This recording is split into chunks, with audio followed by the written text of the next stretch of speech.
后来，这位女学生出代志的地点路顶未到，将做治安的死角。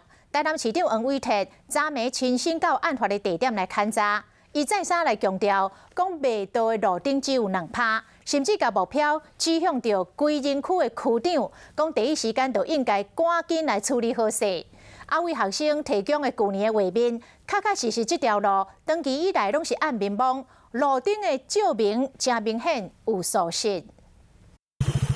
全暗呢，只看到一个闪黄灯。这是2019年6月，有大学生暗时伫台电的便桥下卡骑车所翕的行车记录器的画面，四界拢是乌疏疏。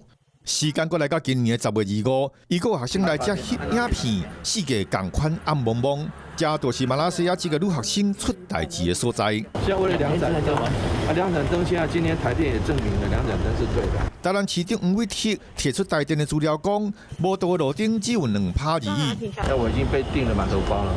我们讲第一时间应该你们出来。黄市长咧讲只有2趴电话无到，但是咱来看画面当中四界暗迷蒙，到底倒一项才是事实咧？很多人都有反映过了，学校路灯就是很多人都说附近不亮啊。如果当初能够做好的话，那应该是事情就变成不一样了。马来西亚女大学生的命案才发生无偌久，竟然还有人伫网络顶悬留言恐吓。